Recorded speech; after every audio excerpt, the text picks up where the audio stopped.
અમદાવાદ શહેરમાં છેલ્લા એકાદ સપ્તાહથી પોલીસ પોઈન્ટ્સ બનાવી અને સઘન ચેકિંગ કરી રહી છે। અસામાજિક તત્વો શહેરના શાંતિમય માહોલને ડહોળવાનો પ્રયાસ ન કરે અને નવા વર્ષની ઉજવણી કાયદાની મર્યાદામાં રહીને થાય તે માટે પોલીસ સતત પ્રયાસ કરી રહી છે। ક્યાંક વાહન ચેકિંગ થઈ રહ્યું છે તો ક્યાંક અસામાજિક તત્વોને પકડવા માટે ફૂટ પેટ્રોલિંગ અને ઘરે ઘરે ચેકિંગ કરવામાં આવી રહ્યું છે। ત્યારે આ વર્ષે પોલીસના ધ્યાને આવ્યું પણ દારૂ પીધા વગર બાદ કેટલાક લોકો ડ્રિંક એન્ડ ડ્રાઈવ પણ કરતા હોય છે અને નોનવેજ આરોગવાનો રેસ્ટોરન્ટ કે ઢાબામાં અચૂક જોવા મળતા હોય છે।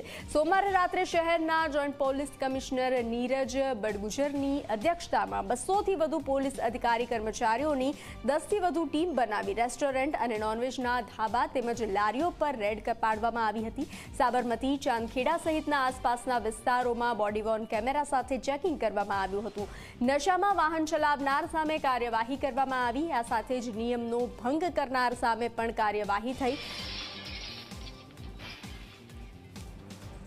તેવી મળી હતી કે ઈંડાની લારી કે નોનવેજની લારી પાસે અસામાજિક તત્વોના ત્રાસ છે, એના માટે ખાસ એની ચેકિંગ અને પીધેલા છે કે કેમ એના માટે બ્રેથ એનાલાઇઝરથી ચેકિંગ કરવામાં આવી રહી છે।